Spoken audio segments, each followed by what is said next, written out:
감사합니다. 오늘은 창세기 15장 1절부터 11절까지의 말씀으로 믿음은 어떻게 자라나는가 라는 제목의 말씀입니다.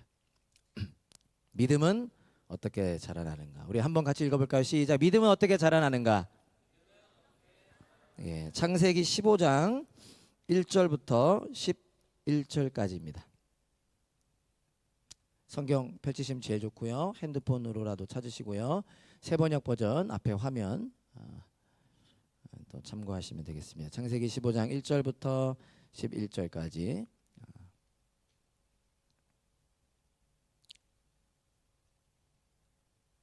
오늘은 제가 대표로 읽겠습니다. 이런 일들이 일어난 뒤에 주님께서 환상 가운데 아브라함에게 말씀하셨다. 아브라함아, 두려워하지 말아라. 나는 너의 방패다. 내가 받을 보상이 매우 크다. 아브라함이 여쭈었다. 주 나의 하나님, 주님께서는 저에게 무엇을 주시렵니까? 저에게는 자식이 아직 없습니다. 저의 재산을 상속받을 자식이라고는 다마스쿠스 녀석 엘리에셀 뿐입니다. 주님께서 저에게 자식을 주지 않으셨으니 이제 저의 집에 있는 이 종이 저의 상속자가 될 것입니다. 아브라함이 이렇게 말씀드리니 주님께서 그에게 말씀하셨다. 그 아이는 너의 상속자가 아니다. 너의 몸에서 태어날 아들이 너의 상속자가 될 것이다. 주님께서 아브라함을 데리고 바깥으로 나가서 말씀하셨다. 하늘을 쳐다보아라. 내가 셀 수 있거든. 저 별들을 세어보아라. 그리고는 주님께서 아브라함에게 말씀하셨다. 너의 자손이 저 별처럼 많아질 것이다. 아브라함이 주님을 믿으니 주님께서는 아브라함의 그런 믿음을 의로 여기셨다. 하나님이 아브라함에게 말씀하셨다. 나는 주다. 너에게 이 땅을 주어서 너의 소유가 되게 하려고 너를 바빌로니아의 우르에서 이끌어내었다. 아브라함이 여쭈었다. 주 나의 하나님, 우리가 그 땅을 차지하게 될 것을 제가 어떻게 알 수 있습니까? 주님께서 말씀하셨다. 나에게 3년 된 암송아지 한 마리와 3년 된 암염소 한 마리와 3년 된 순양 한 마리와 산비둘기 한 마리와 집비둘기 한 마리씩을 가지고 오너라. 아브라함이 이 모든 희생제물을 주님께 가지고 가서 몸통 가운데를 쪼개어 서로 마주보게 차려 놓았다. 그러나 비둘기는 반으로 쪼개지 않았다. 솔개들이 희생제물 위에 내려왔으나 아브라함이 쫓아버렸다. 아멘. 아까 말씀드렸던 것처럼 오늘 전진철 목사님께서 말씀 전해주시는데요. 제 친구이기도 하고 제가 참 사랑하고 좋아하고 존경하는 목사님이십니다. 멜번에서도 함께 지냈던 시절이 있고 멜번 순복음교회 또 시드니 순복음교회를 오랜 시간 섬기시고 지금은 사임하신 후에 박사과정 중에 있습니다. 온 가족 함께 내려오셨는데요. 좋은 시간 보내고 돌아가실 바라고요. 오늘 말씀 전해주실 텐데 우리가 마음을 열고 더 말씀을 사모함으로 나아갔으면 좋겠습니다. 목사님 나오실 때 여러분 생각보다 표정이 진지하지만 조금 적할 수 있거든요. 저는 뭐 익숙하지만 웃으면서 우리 뜨거운 박수로 환영하겠습니다.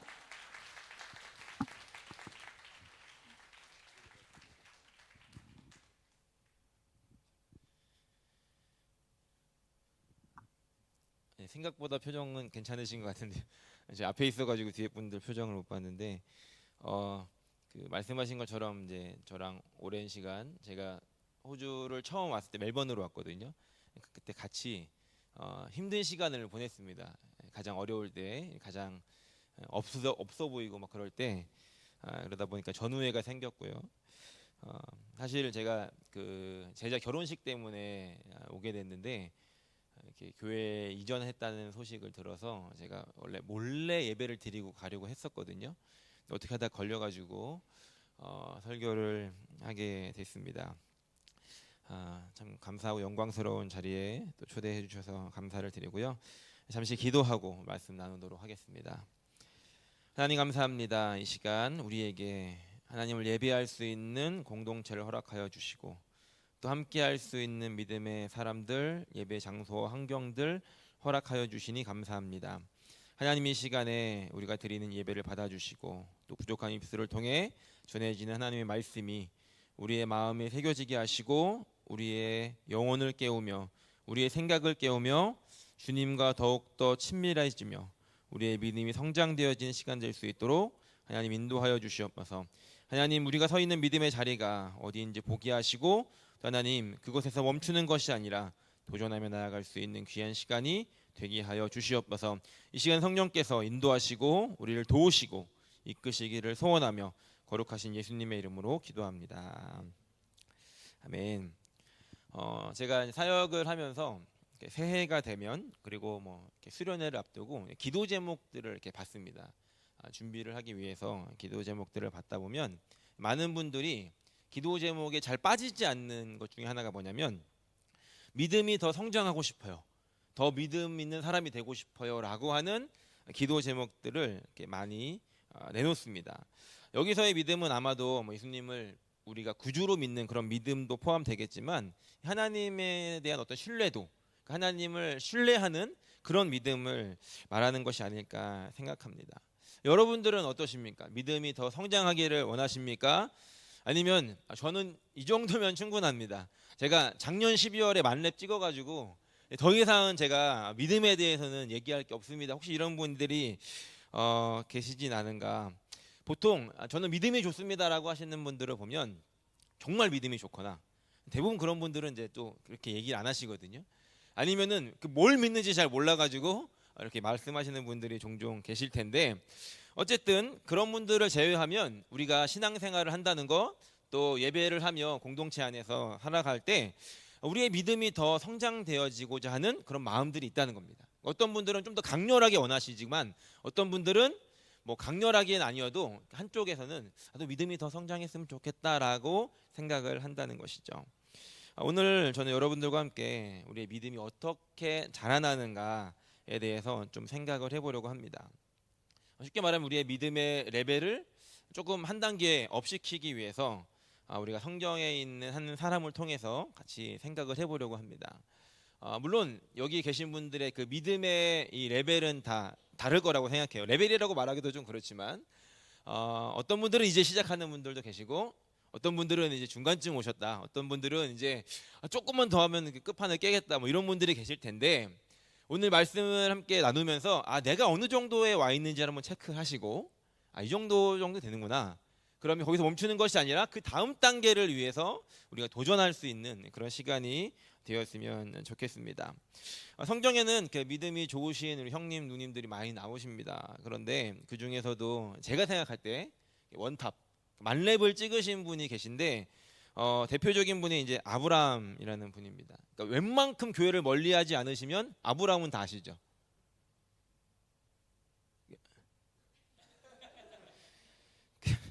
네, 아브라함이라는 분이 계십니다. 뭐 별명이 믿음의 조상 뭐 이런 분이에요. 이게 믿음으로는 거의 이제 끝판을 깨신 분이신데 창세기 12장부터 22장 물론 더 뒤에도 나오지만 22장까지 이 믿음의 레벨업 되는 과정이 나옵니다. 그래서 12장부터 22장까지 좀 긴 내용이지만 물론 다 할 건 아니고요. 동공이 굉장히 흔들리시는데 제가 목사님께 여쭤봤어요. 목사님 얼만큼 하면 됩니까? 그랬더니 자유롭게 하시라고 그래서 자유로운 마음을 가지고 말씀을 나누려고 하는데 12장에서 이 믿음의 여정이 시작이 되고 22장에서 이제 만렙을 찍습니다. 그 과정을 함께 간단히 나누고 중간중간 우리가 적용해야 될 부분들을 생각을 해보려고 합니다. 이 10장의 시간을 지난 동안 이 아브라함의 그 믿음의 여정은 사실 우리는 짧게 보지만 시간으로 보면 적어도 40년이에요. 그러니까 40년의 시간이 걸리면서 그의 믿음이 성장했다는 겁니다.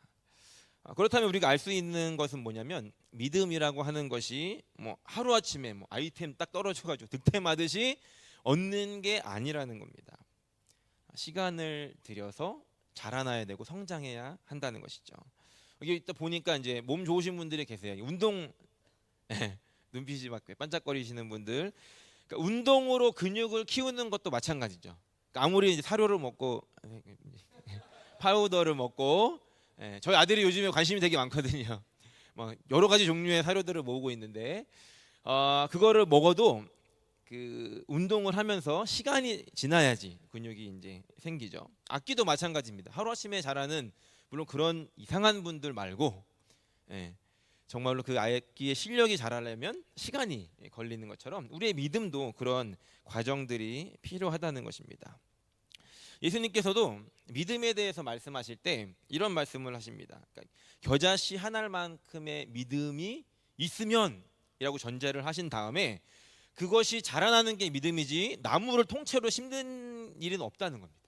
그러니까 우리의 믿음은 그런 과정을 거친다는 것이죠. 그러니까 어느 누구도 처음부터 믿음이 좋은 사람은 없는 것이다라는 걸 생각해 볼 수 있습니다. 말씀드린 것처럼 창세기 12장부터 22장까지 아브라함의 믿음의 여정이 나오는데 한번 여러분들께 질문을 한번 하고 싶습니다. 아브라함 오늘 처음 들으신 분도 계시겠지만 그런 분이 계신데 이 아브라함이라고 하는 사람의 믿음이 처음부터 좋았을까요? 아니면은 뭐 처음에는 그냥 좀 그랬을까요? 잘 모르겠죠. 예. 물론 이제 우리보다는 처음에 시작은 좋았던 것 같긴 합니다. 하지만 아브라함도 처음부터 믿음의 점수가 좋았던 건 아니라는 겁니다. 그러면 이제 아브라함은 그냥 그 분의 이야기고 우리를 한번 돌아보자는 거예요. 여러분들 스스로 여러분들의 믿음은 몇 점 주시겠습니까? 10점 만점 중에. 그러면 여러분들 몇 점 정도 주시겠습니까? 한번 생각을 해보세요. 그러니까 멍 때리고 듣다가 하지만 생각을 해서 내가 어느 정도 되는지 믿음의 내 점수를 내가 매기는 겁니다. 몇 점 주시겠습니까? 뭐 대답은 하지 마시고 속으로 생각을 해보세요. 10점 주시는 분들은 제가 거의 못 봤어요. 혹시 10점 있으세요? 10점? 그러니까 목사님 많이 돌봐주셔야 되는 그런 분들이죠. 네. 보니까 열심히 하시는 분들은 한 7점 정도 주시더라고요. 7점. 자기 안에 부족함이 좀 있다 이렇게 얘기를 하시고 4점 주는 분들이 있거든요. 자기가 좀 반반이래요. 근데 조금 그래가지고 4점을 준다. 뭐 이런 분들이 좀 많이 있더라고요. 어쨌든 사람들의 그 믿음의 이 수준, 이 믿음의 하나님을 신뢰하는 점수가 각기 다를 텐데 아브라함의 점수는 어땠을까를 우리가 한번 생각을 해보려고 합니다. 창세기 12장 1절을 보면 이렇게 기록을 하고 있습니다. 말씀 한번 보겠습니다. 나오나요? 네. 제가 저희 그 있던 교회는 이게 새 번역을 안 쓰거든요.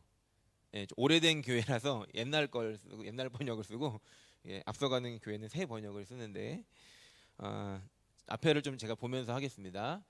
주님께서 아브라함에게 말씀하셨다. 너는 내가 살고 있는 땅과 내가 난 곳과 아버지의 집을 떠나서 내가 보여주는 땅으로 가라.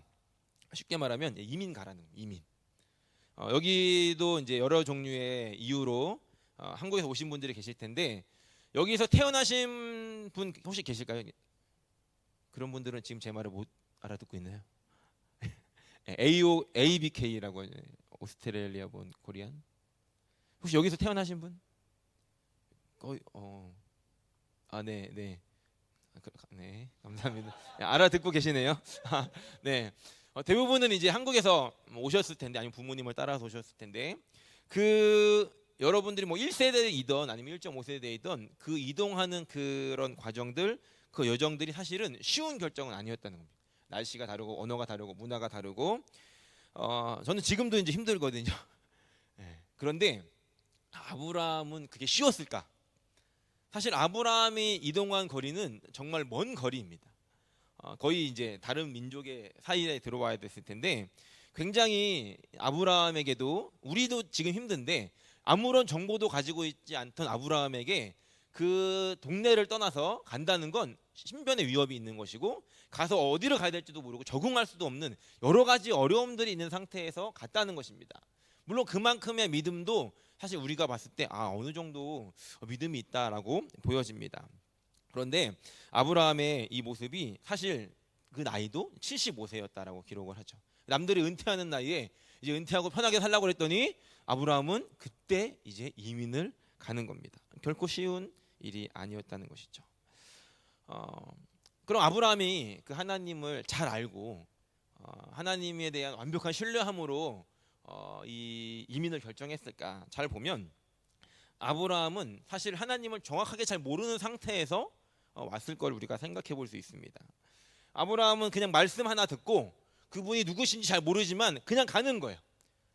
그래서 왔는데 그럼 오면 잘 돼야 되잖아요. 하나님이 보내서 왔으면 뭔가 다 좋고 잘 돼야 되는데 그 땅에 기근이 생깁니다. 하나님 가라고 그래서 여기 와서 뭐 잘 돼야 되는데 땅이 힘들어지는 거예요. 먹고 살기가 더 어려워지는 겁니다. 그래서 아브라함은 어디로 가냐면 이집트. 이게 피난 같이 이제 가게 됩니다. 물론 하나님께 물어보지도 않고 그냥 가요. 근데 가서도 문제가 생깁니다.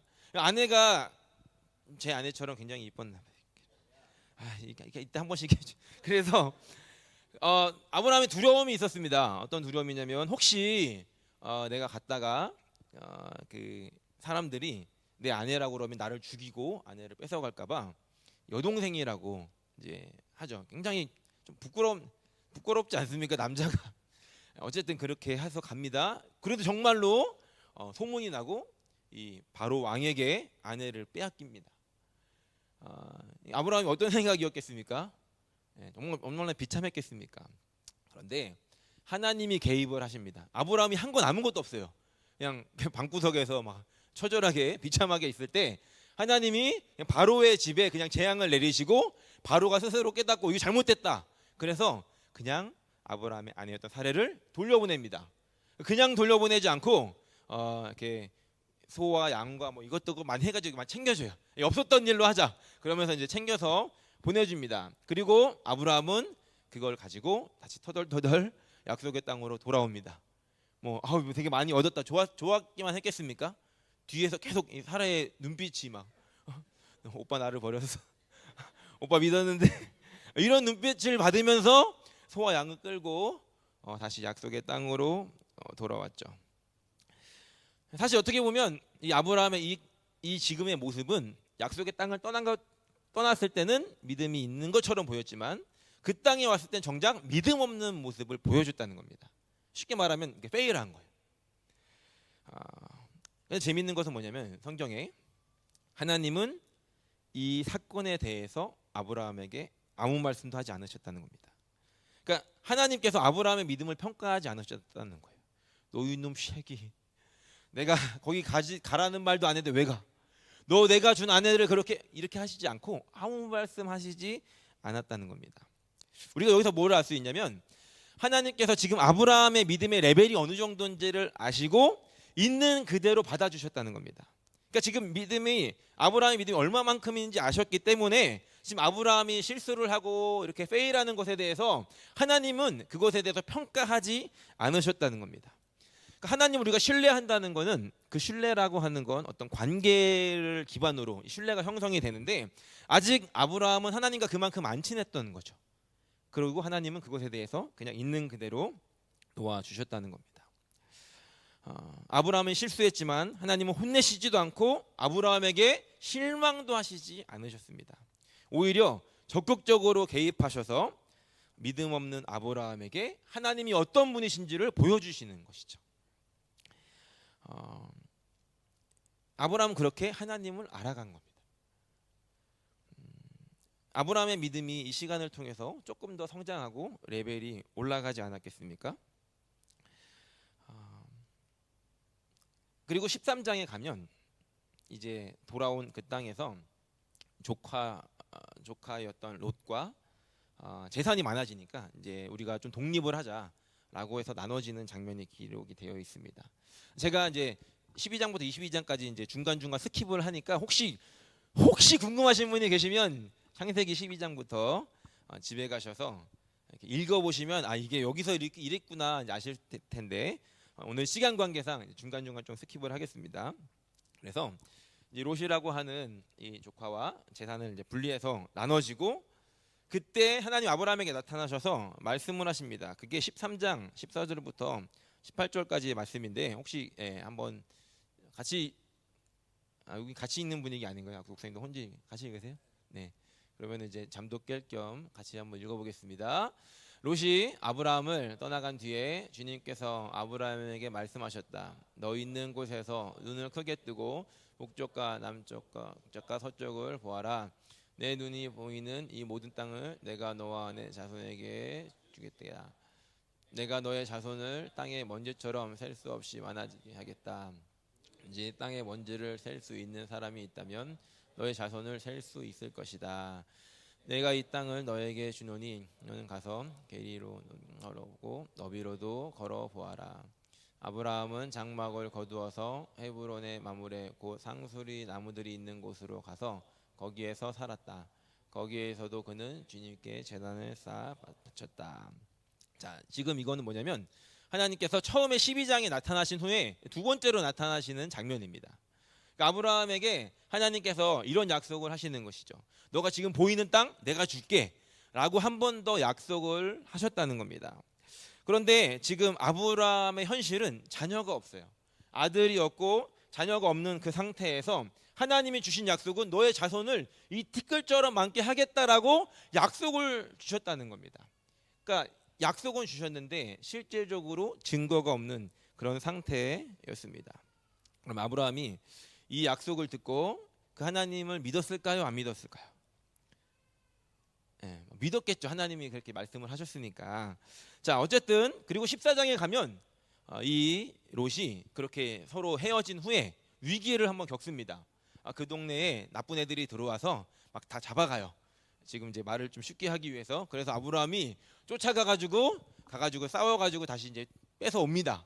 그런데 이 싸움이 어떤 싸움이었냐면 그때 이제 5개의 연합 마을하고 4개의 연합 마을이 붙었는데 이 5개에 있던 그 마을에 있었던 그 동네에 소돔이라고 하는 동네에 롯이 살았는데 져요.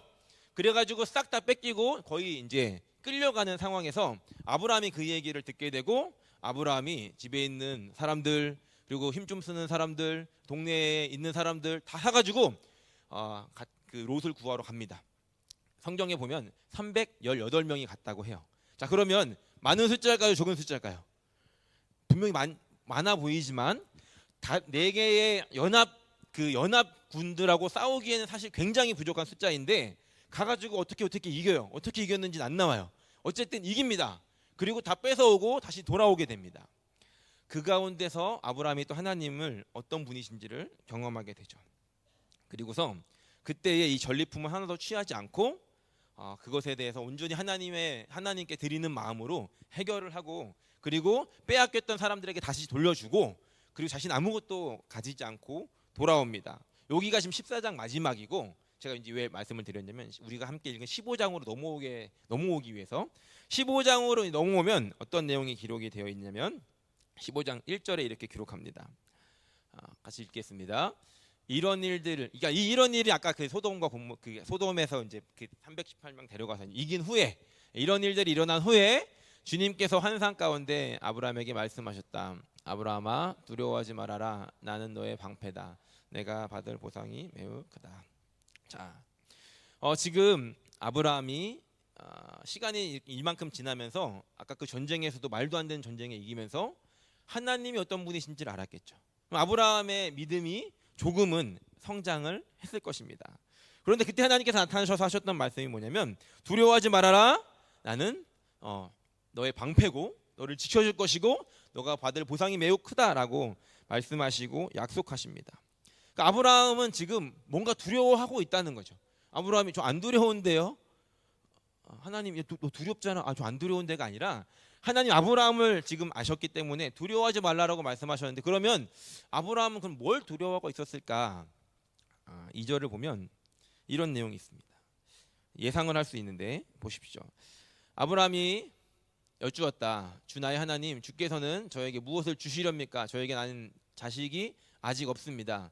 저의 재산을 상속받을 자식이라고는 다마스쿠스 녀석 엘리에셀 뿐입니다 라고 합니다. 그러니까 지금 아브라함 안에 있는 두려움을 여기서 우리가 살펴볼 수 있는데 이 앞에서 하나님이 너의 자손에게 주겠다라고 했는데 지금 자손은 없고 하나님 약속하셨는데 아무것도 이루어지지 않는 그런 두려움이 아브라함 내면에 있었다는 것을 우리가 이 말씀을 통해 알 수 있죠. 하나님 말씀하셨을 때 아브라함의 반응을 통해서 우리가 알 수 있다는 겁니다. 아브라함은 나이가 더 들어가고 있었는데 자녀가 생기지 않자 이런 생각을 합니다. 하나님이 뭔가를 하시려고 했는데 나는 자녀가 없으니까 엘리에셀이라고 하는 종이 있는데 이 종을 통해서 뭔가 하시려나 보다라고 그렇게까지만 이제 생각을 했다는 것이죠. 우리가 여기서 무엇을 체크해 볼 수 있냐면 아브라함의 믿음이 약해지고 있다는 것을 생각해 볼 수 있습니다. 왜냐하면 처음에 하나님 약속을 하죠. 자녀를 줄 거야. 그래서 되겠다 그랬는데 시간이 지나면서 아무런 소식이 일어나지 않자 아브라함은 생각을 하는 겁니다. 그럼 이게 아니고 저건가? 플랜 A가 아니고 B였나? 내가 잘못 생각했나? 라고 하면서 아브라함의 믿음에 약간의 이 균열이 가게 된다는 것이죠. 우리도 마찬가지인 것 같아요. 믿음이라는 것이 시간이 지나고 가만히 놔두면 그 믿음은 약해지게 되어 있습니다. 그 풍선에 이렇게 바람을 넣어놓으면 이렇게 막 이제 막 이렇게 파티하면은 풍선 막 이렇게 해놓지 않습니까? 이렇게 두면은 계속 있나요? 예, 그죠. 진짜 좋은 거도 시간이 지나면 이렇게 바람이 빠지면서 이렇게 점점점 이렇게 내려오지 않습니까? 우리의 믿음도 그런 것 같아요. 뭔가 한 사건이 빵 터져도 그것이 계속 되어지지는 않는다는 겁니다. 물을 아무리 끓여다가 그 아무리 좋은 그 보온병에 넣어놔도 시간이 지나면서 천천히 식긴 하지만 결국은 식는다는 겁니다. 믿음은 뭔가 한번 경험했다고 해서 그것이 계속 유지되는 것이 아니라 계속해서 그 믿음이 성장할 수 있도록 그 퓨엘을 에너지를 넣어줘야 한다는 것입니다. 제가 이제 그 중고등학생들 사역을 많이 했었는데 오랫동안 했는데 아이들이 이런 고민들을 하더라고요.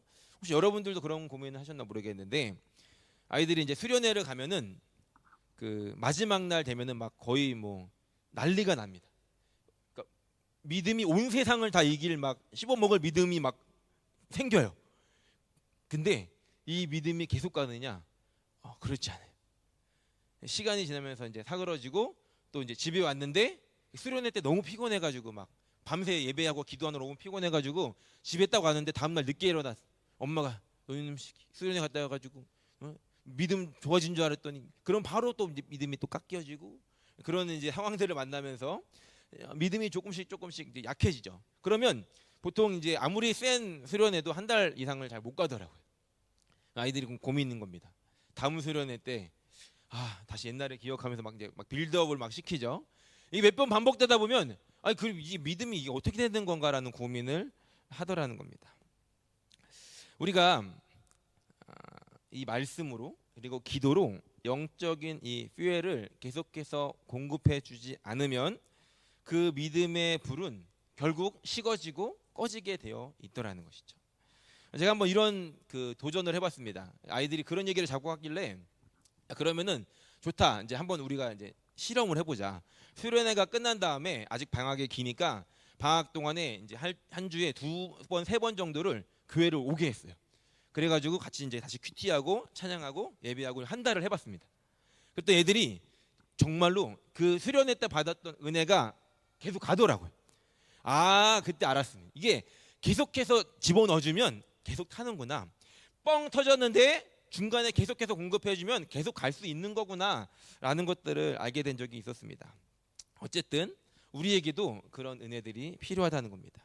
한번 은혜 받고 끝나는 것이 아니라 계속해서 말씀, 목사님 말씀 강조하셨던 것처럼 말씀 읽고 같이 쉐어하고 기도하면서 그 퓨엘을 넣어줘야 한다는 것입니다. 다시 말씀으로 돌아가면 아브라함의 믿음이 그렇게 조금 사라진 것, 식어진 것처럼 보여지는데 물론 우리는 이해를 해줘야 됩니다. 왜냐하면 이때는 말씀이 없었습니다. 성경이 없었어요. 하나님이 그냥 하나님 마음대로 나타나셨다가 말씀 안 하시면 그냥 그때 하셨던 그 말씀 듣고 그냥 가는 겁니다. 그러니까 지금 우리는 굉장히 좋은 믿음 생활을 유지하기 굉장히 좋은 시대를 살고 있는 겁니다. 아브라함보다 더. 아브라함은 한번 나타나셨던 그 말씀 하나 붙잡고 버티면서 살고 있었습니다. 그때 하나님께서 말씀하신 것이 다시 나타나셔서 말씀하신 것이 15장 4절부터 5절까지 말씀입니다. 다시 읽어보겠습니다. 주님께서 그에게 말씀하셨다. 그 아이는 너의 상속자가 아니다. 너의 몸에서 태어날 아들이 너의 상속자가 될 것이다. 주님께서 아브라함을 데리고 바깥으로 나가서 말씀하셨다. 하늘을 쳐다보아라. 내가 셀 수 있거든. 저 별들을 세어보아라. 그리고 주님께서 아브라함에게 말씀하셨다. 너의 자손이 별처럼 많아질 것이다. 자, 하나님께서 이 아브라함에게 저런 약속을 하시죠. 그리고 16절을 보면 아브라함이 그것을 믿었다. 그리고 하나님 그걸 의로 여기셨다라고 말씀하시고 한 가지를 더 말씀하시는데 7절입니다. 7절 말씀 읽어보겠습니다. 하나님이 아브라함에게 말씀하셨다. 나는 주다. 너에게 이 땅을 주어서 너의 소유가 되게 하려고 너를 바벨로니아의 우르에서 이끌어 내었다. 자, 하나님께서 아브라함에게 또 하나의 약속을 주십니다. 자녀들을 주시겠다는 약속과 함께 내가 이 땅을 너에게 주겠다. 아까 하셨던 약속을 다시 한번 리마인드를 시켜주시죠. 지금 아브라함이 이주를 해서 산 지가 꽤 됐는데 아직 렌트를 살고 있었습니다. 자기 땅이 이제 없었던 거죠. 13장에서 이미 주시겠다고 했는데 아직까지 안 주신 겁니다. 렌트비는 계속 오르죠. 주인 자꾸 눈치를 보이고 근데 자기 땅은 없고 하나님은 주시겠다고 하고 아브라함이 믿었을까요? 안 믿었을까요? 아니 믿기는 믿겠는데 주님 근데 도대체 언제쯤 하시렵니까? 라는 질문을 하지 않았겠습니까? 우리도 이런 그 설교를 들을 때 이렇게 반응할 때가 있는 것 같아요. 뭐냐면 대충 이제 목사님들께 설교를 많이 하실 때 믿어야 됩니다. 믿습니까? 그럼 아멘은 했는데 우리 스스로 이제 잘 생각을 해보면 믿어야 하는 건 머리로는 알겠는데 정말로 믿어지진 않을 때가 있다는 겁니다. 그러니까 머리로는 믿어야 돼. 근데 내 마음에는 아직 믿어지지 않는 그런 순간이 있다는 겁니다. 그러니까 아는 것과 믿는 것은 다르다는 거죠. 그러니까 예수님이 모든 병든 사람, 아픈 사람들을 치료하시는 분입니다라고 고치셨습니다라는 걸 아는 것과 그분이 나를 고칠 거를 믿는 것은 다른 문제라는 겁니다. 우리가 믿고 싶지만 믿어지지 않을 때, 나도 정말로 믿고 싶지만 내 마음속에선 의심이 일어날 때, 그러면 이때 어떻게 해야 하는가? 아브라함은 이렇게 하나님한테 반문을 합니다. 조용히. 딱 중요한 순간에 8절입니다. 8절. 아브라함이 하나님께 질문을 합니다. 8절 읽어볼까요? 아브라함이 여쭈었다. 주 나의 하나님, 우리가 그 땅을 차지하게 될 것을 제가 어떻게 알 수 있습니까? 아브라함은 이런 거죠. 주신다라고 말씀하셨는데 지난번에도 말씀하시고 지지난번에도 말씀하셨는데 아직까지 안 주셨는데 또 주시겠다고 하면 제가 어떻게 믿겠습니까? 라고 아브라함이 하나님께 묻고 있다는 겁니다. 처음에는 그렇게 믿어 이제 그렇겠구나라고 받아들이며 살다가 시간이 지나면서 눈에는 아무것도 일어나지 않자 아브라함은 다시 하나님께 물었다는 겁니다. 하나님, 제가 그걸 어떻게 알겠습니까?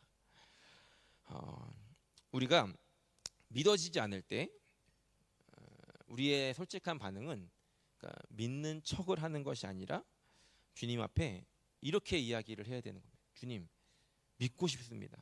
그런데 안 믿어집니다. 주님 계속 약속하시는데 나는 지금 그 약속이 아무것도 내 눈앞에 이루어진 것이 없는데 내가 믿고 싶은데 안 믿어집니다. 주님, 어떻게 해야 됩니까? 라고 우린 하나님께 물을 필요가 있다는 것이죠. 마가복음 9장을 보면 한 아버지가 귀신 들린 아들을 데리고 예수님께 옵니다.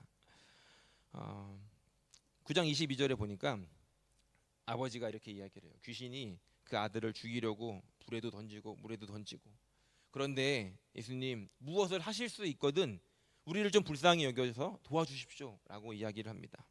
그때 예수님께서 뭐라고 말씀하시냐면 무엇을 할 수 있거든이 무슨 말이냐, 믿는 자에게 능치 못함이 없다 라고 말씀을 하시면서 너가 지금 뭔가 할 수 있는 거를 찾는데 그렇게 말하지 말아라, 믿어라 라고 말씀하실 때 이 아버지가 했던 반응이 놀랍습니다. 뭐냐면 24절 말씀인데요. 24절 말씀 같이 한번 읽겠습니다. 그 아이 아버지는 큰 소리로 외쳐 말했다. 내가 믿습니다. 믿음 없는 나를 도와주십시오. 그러니까 지금 이 현실과 이 머리와 믿음 안에서 이 갭이 일어나는 겁니다. 아니 믿으라고 해서 믿고 싶은데 안 믿어지니까 주님 도와주십시오라고 이렇게 솔직하게 기도했다는 것입니다. 우리가 기도해야 되는 것은 내 믿음이 아직 연약해서 그것이 믿어지지 않을 때, 머리로는 믿어야 되는 걸 아는데 내 마음이 여전히 신뢰함이 없을 때 우리가 해야 되는 기도는 하나님 안 믿어지니까 도와주십시오 라고 기도해야 한다는 것입니다. 솔직하게 우리가 하나님 앞에 오픈할 필요가 있다는 겁니다. 그러니까 믿는 코스프레 할 필요가 없다는 것이죠. 그런데 하나님도 그것에 대해서 이렇게 반응하십니다. 어떻게 하냐고 그냥 믿어 이렇게 하시지 않으셨다는 겁니다. 우리 하나님 굉장히 젠틀하세요. 우리 하나님 그리고 굉장히 우리에게 잘 맞춰주십니다. 창세기 15장 9절부터 10절을 보니까 이렇게 기록을 하고 있습니다.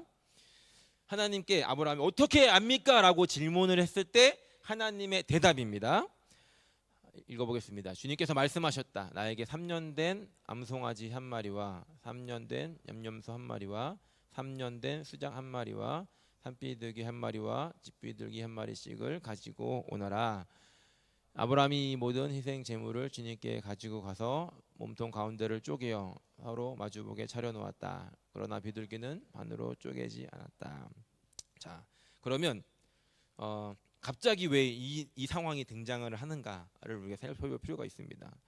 그러니까 우리는 지금 아브라함이 어떻게 합니까라고 할 때 하나님이 이런 이제 그 지시를 하실 때 이게 뭔가 있겠지. 우리는 요 정도이지만 지금 아브라함이 살던 이 시대로 가면 이거는 지금 하나님이 엄청나게 맞춰주고 계신 겁니다.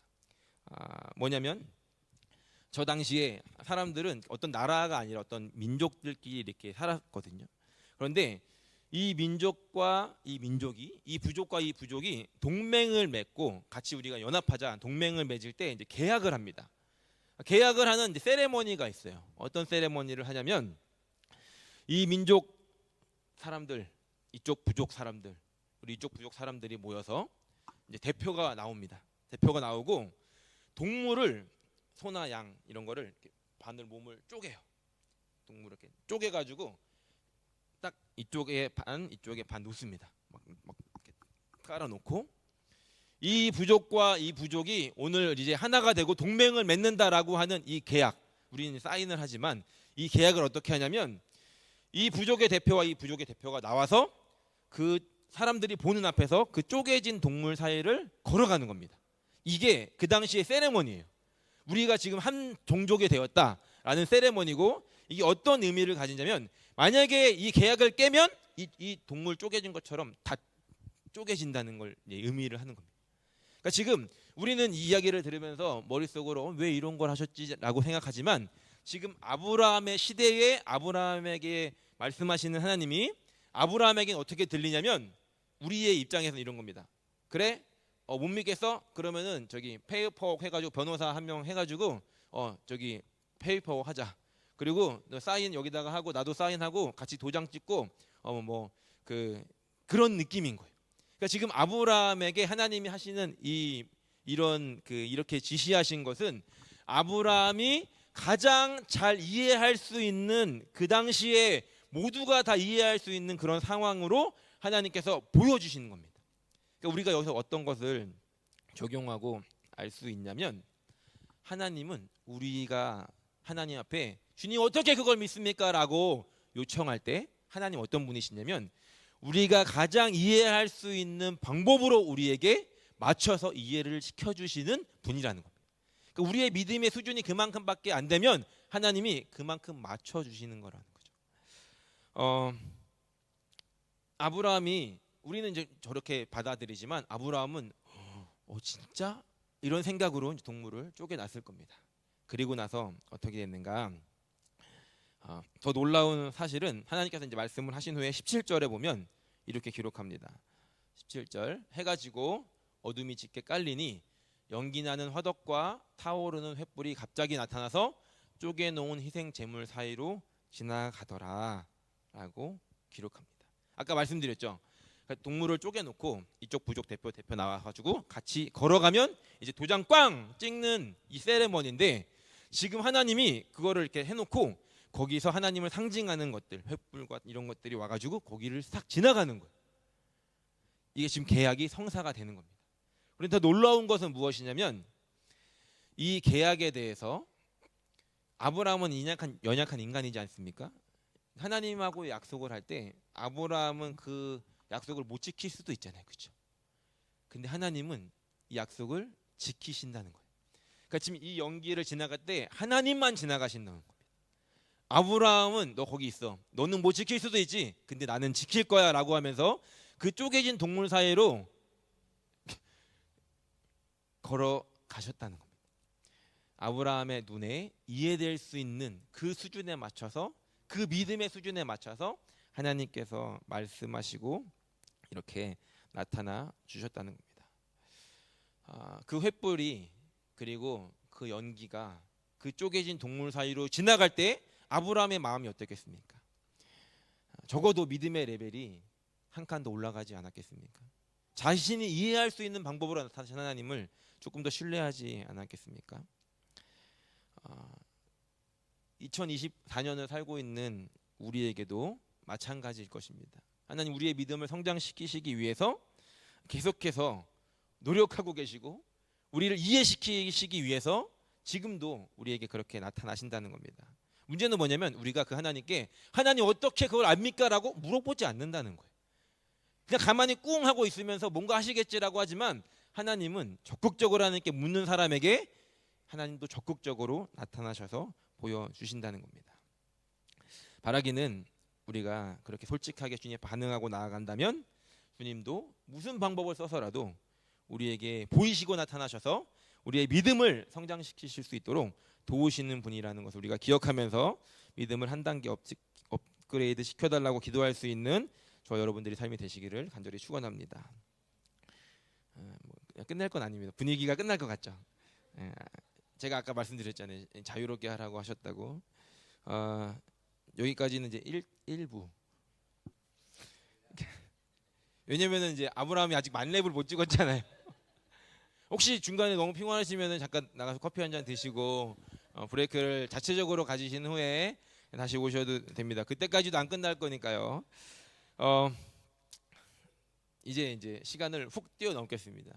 마지막 만렙에 가는 여정 22장의 내용을 갈 텐데요. 우여곡절이 있었지만 중간에 이제 다 스킵하고 아브라함이 결국 100세가 됐을 때 그 얘기는 들어보셨죠? 100세가 됐을 때 100세가 됐을 때 하나님이 아들을 주십니다. 그게 누구인지 혹시 아시나요? 네, 이삭. 네, 그 외국에서 태어났을 아이작. 이삭을 하나님이 주십니다. 어머니는 90살이었죠. 이 100세에 낳은 아들을 품에 안은 아브라함의 마음이 어떻겠습니까? 그리고 어떻게 키웠겠습니까? 그러니까 지금 뭐 그냥 노년에 받은 아들이어도 소중한 아들인데 이 아들은 하나님이 약속으로 주신 하나님의 그 사인이거든요. 약속이거든요. 그러니까 지금 이 아들을 대하는 마음은 이 아브라함에게 있어서는 그냥 일반적인 게 아니었을 것입니다. 그런데 이제 시간이 지나서 아브라함에게는 진짜 약속이 이루어졌구나라고 하면서 시간이 지나고 난 후에 이삭이 어느 정도 이제 커서 아버지보다 더 크고 아버지보다 힘이 더 세지는, 물론 이제 100세가 넘은 할아버지니까 웬만큼만 해도 이제 힘이 더 세졌겠지만 그때 하나님이 아브라함을 부르십니다. 우리가 다 아는 내용이죠. 22장 1절인데 혹시 있나요? 네, 같이 읽어보겠습니다. 이런 일이 있은 지 얼마 뒤에 하나님이 아브라함을 시험해 보시려고 그를 부르셨다. 아브라함아 하고 부르시니 아브라함은 예 여기 있습니다 하고 대답하였다. 사실 이 성경에 이거 시간적인 걸 보면 굉장히 이제 오랜만에 나타나신 겁니다. 예. 그러니까 이 당시는 진짜 이렇게 오랜만에 하나님이 나타나셨을 때거든요. 왜 부르셨는가? 시험하려고.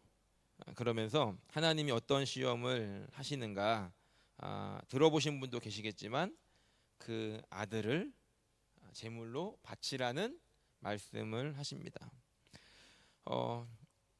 아브라함의 인생을 보면 사실 여기까지 오는 게 쉽지 않았거든요. 75세 이민 왔죠. 이민왔는데 힘들어가지고 또 이민 또 갔다가 이제 얻어 터지고 와가지고 막 여러 번의 고생들을 하고 막 이렇게 하다가 지금 이제 이삭 키워가지고 이제 좀 살만하다. 이제 좀 자리 잡았다 이러고 있는데 하나님이 나타나셔서 아브라함아 하나 남았다 이렇게 나타나신 것이죠.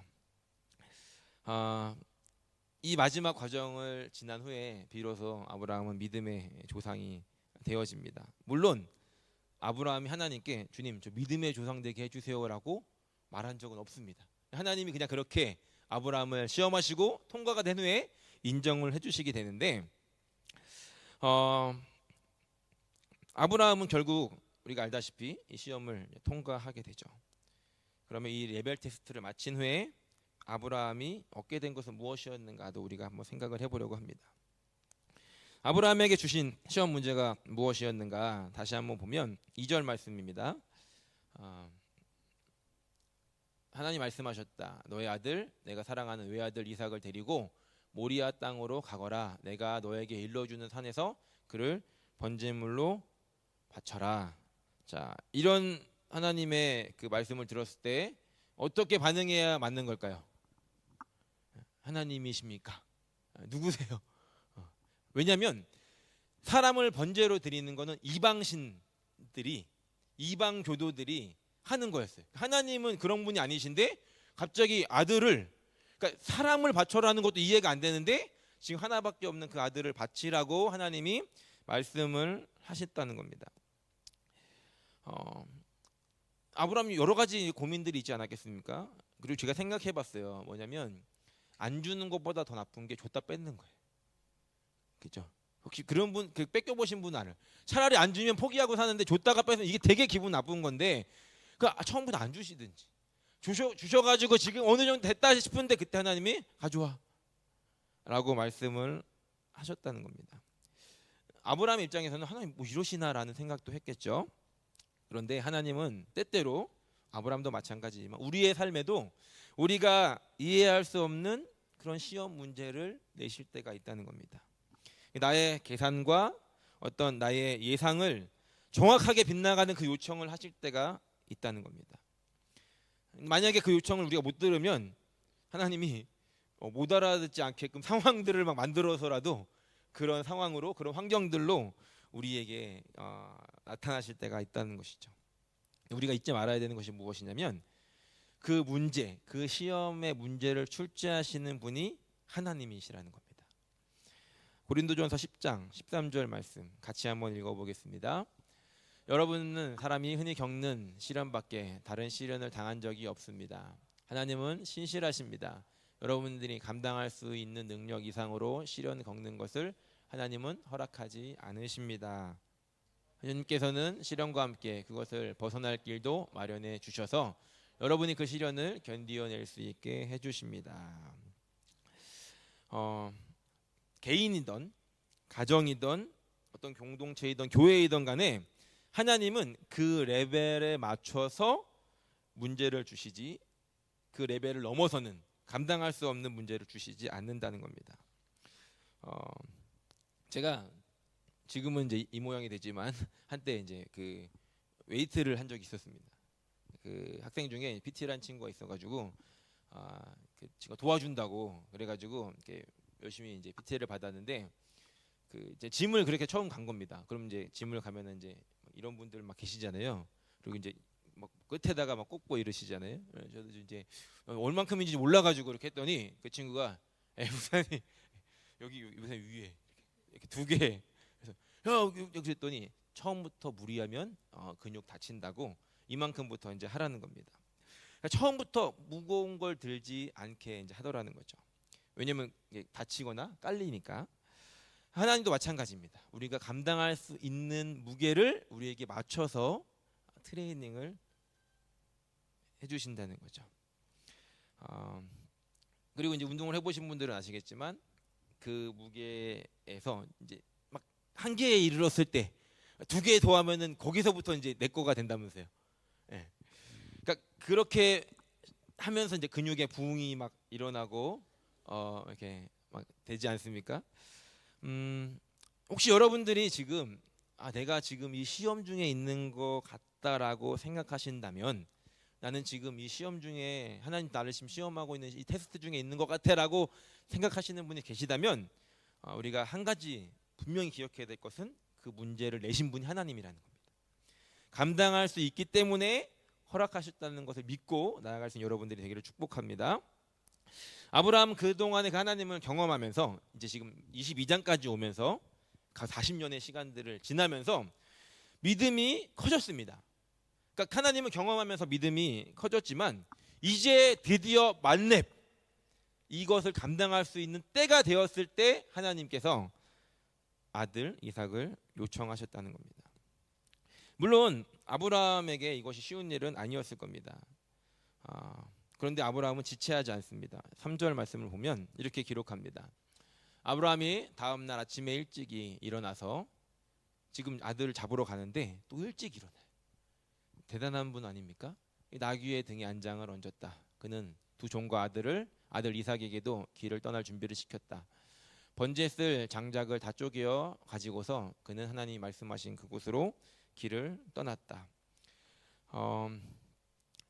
아침에 일찍 일어나서 그 아들과 함께 떠나는 겁니다. 우리가 이제 성경을 읽을 때 그 말씀 안에 상상력을 가지고 이렇게 그 상상해 보면 되게 재밌거든요. 저는 이제 말씀을 묵상하면서 이런 생각을 했습니다. 하나님께서 말씀하신 그 곳까지 가는데 뭐 3일 길을 걸어갔다라고 해요. 그러면 아브라함이 이 아들을 데리고 지금 출발을 했는데 3일 동안 걸어가면서 무슨 생각을 했겠습니까? 그러니까 만약에 하나님이 좀 저는 이제 가끔 이해되지 않을 때가 있지만 이 상황이 좀 되게 어려웠어요. 왜냐하면 아들을 바쳐라. 아브라함이 알겠습니다. 그리고 다음 날 아침에 일어나서 확 바치면 시간이 지나서 이제 뭐 그냥 생각할 시간 없이 뭔가 바로 액션을 한 거잖아요. 하나님은 좀 잔인하게 3일 길을 가게 하십니다. 그럼 아브라함이 충분히 생각할 수 있는 거예요. 내가 잘못 들었나? 이게 맞나? 그러면 막 이제 추억팔이를 하는 거죠. 아브라함 이삭이 태어났을 때부터 시작해가지고 페이스북에 막 옛날 거 올라오듯이 막 다 보는 거예요. 아브라함 이삭이 막 이러면서 막 3일 동안 이러면서 지금 갈 때 얼마나 많이 다시 뒤로 돌아가고 싶었겠습니까? 3일을 갔다는 건 중간에 이제 이틀을 자야 되잖아요. 그러면 이제 이삭은 몰라요. 그냥 따라가는 거예요. 아버지가 자자 그러면 자요. 아브라함은 뭐 했을까요? 일어나가지고 이삭 얼굴 보는 거예요. 이틀 남았다. 다음날 하루 남았다. 잠이 오겠습니까? 그냥 그 상황에서 이거를 지금 내가 잘못 들었나? 다시 가야 되나? 이게 맞나? 하나님이 맞나? 이런 고민을 하게 하나님은 하셨다는 겁니다. 그 3일 길을 그렇게 걸어갔다는 겁니다. 근데 중요한 것이 무엇이냐면 아브라함은 이 상황이 이해되지 않아도 그 발걸음은 멈추지 않았다는 겁니다. 실제로 거리가 이틀이면 갈 거리인데 성경에 3일을 갔다고 해요. 제가 봤을 때 천천히 간 것 같아요. 그런데 그 발걸음이 느려질 수는 있어도 그 믿음의 발걸음을 멈추지는 않았다는 겁니다. 하나님을 신뢰하는 사람은 그 이해가 안 돼서 멈추는 사람이 아니라 이해가 되지 않아도 비록 속도가 느려질지라도 그 걸음을 멈추지 않는 사람이 바로 그 믿음의 길을 가는 사람입니다. 혹시 여러분들의 삶 속에 하나님을 신뢰하며 나가긴 하는데 그 여정의 무게가 너무 무거워서 그 걸음이 좀 느려지신 분이 계시다면 괜찮습니다. 잘 가고 계신 거예요. 혹시 그게 이해가 되지 않아서 멈춰 계신 분이 계시다라고 한다면 그래도 가야 하는 것입니다. 오늘 나의 믿음의 여정이 멈추어 계신 분이 계시다라고 한다면 오늘 다시 한 걸음을 내딛는 시간이 되기를 축복합니다. 그리고 그 한 걸음을 다시 내디딜 수 있도록 하나님 내게 힘을 주십시오 라고 기도할 수 있는 시간이 되기를 소원합니다. 이제 그 말씀하신 산 밑으로 옵니다. 그리고 아브라함이 그 두 종을 두고 그리고 산에 올라가야 되기 때문에 이 나귀에게 얹었던 그 장작을 이삭에게 얹고 산을 올라갑니다. 그러니까 이삭이 그걸 가지고 갔다는 건 어느 정도 이제 힘이 있었겠죠. 그리고 이 번제라는 게 사실 한 번에 이제 훅 타지 않습니다. 굉장히 이제 오래 타야 되거든요. 그러니까 굉장히 적지 않은 양을 가지고 갔을 텐데 올라갑니다. 또 이런 생각을 상상을 이제 또 해볼 수 있죠. 산을 올라가는데 보통 이삭도 아브라함이 제사를 드리는 걸 보지 않았겠습니까? 보통 이제 양이나 소를 가지고 가는데 없는 거예요. 지금 나는 나무를 쥐고 가고 아버지는 칼만 쥐고 가고 싸늘하다. 왜 없지? 왜 양이 없지? 싸늘하다. 이러면서 이제 올라가지 않았겠습니까? 그래서 이삭이 묻습니다. 7절에 이삭이 그의 아버지 아브라함에게 말하였다. 아버지, 아브라함이 얼마나 깜짝 놀라겠습니까? 왜 그러느냐? 왜 그러느냐? 이삭이 물었다. 불과 장작은 여기에 있습니다마는 번제로 바칠 어린 양은 어디에 있습니까? 아버지, 양이 없는데요. 얼마나 당황스러웠겠습니까? 그래서 사실 아브라함이 던진 대답은 너다 이렇게 할 수는 없잖아요. 그럼 아브라함 이삭이 다시 내려갈 거 아니에요. 일단 묶어야지. 그 다음에 얘기를 해도 묶어놓고 얘기를 해야 되는데 너다라고 말을 못하고 이렇게 이야기를 합니다. 아브라함이 대답하였다. 얘야, 번제로 바칠 어린 양은 하나님이 손수 마련하여 주실 것이다 라는 자기도 모르게 믿음의 고백을 해요. 진짜 자기도 모르게 하는 고백인 것이죠. 왜냐하면 이삭이 번제였으니까. 우리 여기서 이제 하나님에 대한 그 아브라함의 신뢰를 볼 수 있습니다. 시험 문제를 하나님이 내셨다면 답도 하나님에게 있다. 그러니까 답이 없는 문제를 내는 시험관은 없습니다. 그렇죠? 그렇게 나쁜 사람은 없어요. 문제를 낸다는 건 답이 있다는 것이죠. 하나님께 답이 있다는 겁니다. 그분에게 답이 있음을 신뢰하면서 나아가는 것이 바로 믿음이라는 겁니다.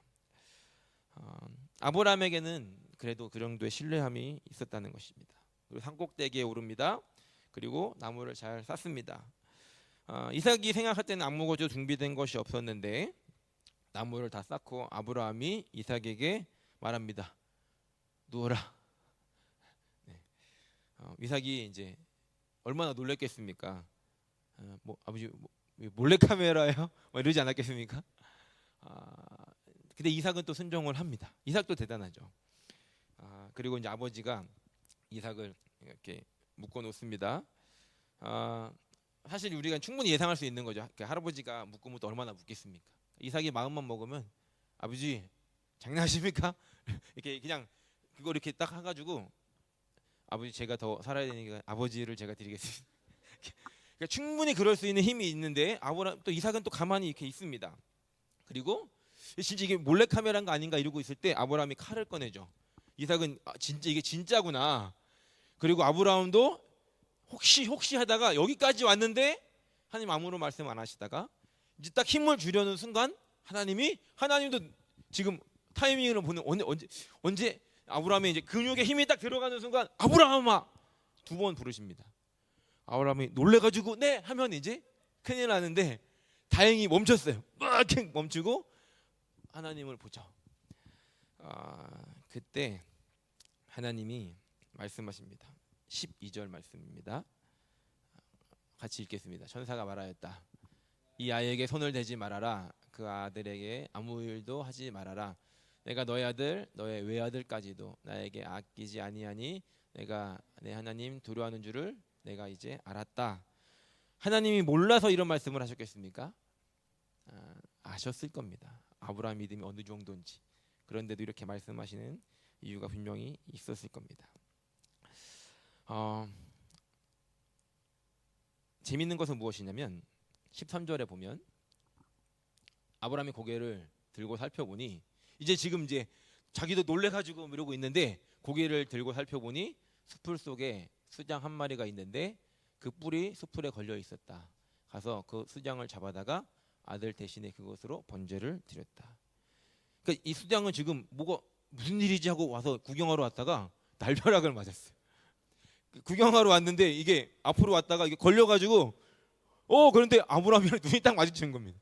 아브라함은 여전히 칼을 들고 있고 양이랑 눈을 마주치고 네가 가라 하와이 해가지고 수장을 데리고 오죠. 그리고서 아브라함이 이런 고백을 합니다. 14절에 이런 일이 있었으므로 아브라함이 그곳 이름을 여호와 이레라고 하였다. 오늘날까지도 사람들은 주님의 산에서 준비될 것이다라는 말을 한다. 자, 이제 우리가 이 여정을 다시 한번 이제 살짝 슬로우 모션으로 돌이켜 보겠습니다. 아브라함과 이삭이 산을 오를 때 이삭이 했던 말 기억나나요? 양이 어디 있습니까? 라고 할 때 아브라함은 친히 하나님께서 준비하실 것이다라고 말했습니다. 실제로 하나님은 준비를 하셨죠. 그런데 우리가 그 믿음의 여정에서 어떤 것을 알 수 있냐면 만약에 아브라함도 믿었지만 이제 거의 끝까지 간 거예요. 믿음의 여정이 거의 끝까지 갔는데 만약에 올라갔다가 아니면 나뭇가지 쌓아놨다가 도저히 마음이 약해서 안 되겠다 내려가자라고 했으면 그 양은 못 보는 겁니다. 아브라함이 이렇게 고백을 했거든요. 하나님이 준비하셨어라고 고백을 했는데 자신도 믿음의 고백을 했는데 그리고 하나님은 실제로 준비를 하셨는데 그 믿음의 여정에서 그 마지막까지 가지 않으면 정말로 하나님이 준비시키신 것을 못 본다는 겁니다.